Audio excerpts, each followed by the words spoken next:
সুন্দর একটি ব্লগ নিয়ে হাজির হয়ে গেলাম। সাধারণত এই ধরনের ব্লগ খুবই কম ছাড়া হয়। সে তো দেখতেই পাচ্ছেন আমি এখন বাইরে আছি।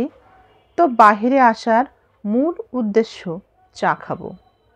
সন্ধ্যার পর চলে আসলাম চা খেতে। একটু হাঁটবো, একটু রিকশায় চড়বো, তারপর যেখানে মন চাইবে সেখানে একটু দাঁড়িয়ে চা খাবো। তো এই যে হাঁটতে হাঁটতে চলে আসলাম, আশেপাশে দেখে নিচ্ছি কোনো একটা ভালো টং দোকান পাইলেই একটু নিরিবিলি যখনই দেখব সেই জায়গাতেই আমি দাঁড়িয়ে যাব চা খেতে। এই যে চলে আসলাম একটা টং দোকানে চা খেতে। এখানে দেখি একজন খালা চা তৈরি করে দিচ্ছেন। তো খালাকে বললাম সুন্দর করে 1 কাপ চা দিতে।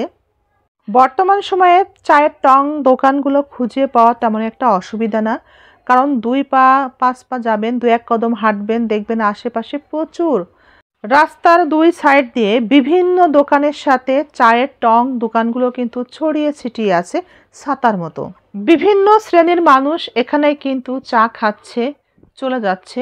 তবে আপনাকে আপনার পছন্দ মতো একটা দোকান বেছে নিতে হবে, যেখানে আপনি চা খেতে কমফোর্টেবল বোধ করবেন। চায়ের দোকানের পাশে এই যে পিঠা তৈরি হচ্ছে, সবাই এখান থেকে পিঠা নিচ্ছে, খাচ্ছে, ধনেপাতা ভর্তা সহ বিভিন্ন রকম ভর্তার সাথে।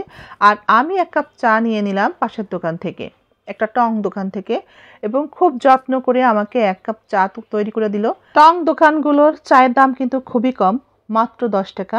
আমার এই চায়ের দামও মাত্র 10 টাকা। আমি আমার জন্য আজ সন্ধ্যার পর এই যে মাত্র 10 টাকা খরচ করলাম। আমরা অনেকের জন্য, আমাদের পরিবারের জন্য কিন্তু অনেকটা সময় ব্যয় করি, আমাদের জীবনের সবটা সময় কিন্তু ব্যয় করি, নিজের জন্য আমরা কিছু রাখি না। তো এরকম মাত্র 10 টাকা নিজের জন্য খরচ করা তেমন একটা কিন্তু ব্যাপার না। সেখানেও আমরা খুবই আলসে, ভীষণ আলসে। বাহিরে যাব, একটু আরামের যে চিন্তা আমরা করতে পারি না। আমরা মায়েরা সবসময় সংসার সংসার করেই দিন কাটিয়ে দিই। বেলা শেষে দেখা যায় অনেক কিছু দিয়েছি সবাইকে, নিজের জন্যে কিছুই নাই। কেউ কিছু দিবে তার প্রয়োজন তারা মনেও করেনি। যখন সময় ছিল তখন হয়তো বা নিজেকে নিয়ে ভাববার সময় পাইনি, সবাইকে নিয়ে অনেক বেশি ব্যস্ত থাকা হয়েছে। দিন শেষে অতীত বর্তমান সব মিলেই আমরা মায়েরা ভীষণ আফসোস করি।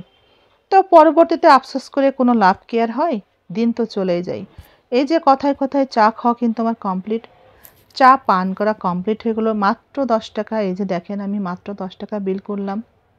তো এই 10 টাকা খরচ করে প্রিয়জনের ভালোবাসা পাওয়া কিন্তু খুব বেশি কঠিন কিছু না। আমরা চাইলেই পারি। প্রিয়জনদেরকে সাথে নিয়ে কোথাও দূরে কোথাও গেলাম, সেখানে একটু চা খেলাম, আড্ডা দিলাম, পরিবারের গুরুত্বপূর্ণ কথাগুলো বাদ দিয়ে নতুন কিছু আলাপ করলাম। এভাবেই সময় কাটিয়ে দুজনের মনের ক্লান্তি কিন্তু দূর করা যায়। তাতে কিন্তু খুব বেশি টাকা খরচ হয় না। তো সবাই ভালো থাকেন। আবার নতুন কোনো ভ্লগ নিয়ে হাজির হয়ে যাব। সেই পর্যন্ত আল্লাহ হাফেজ।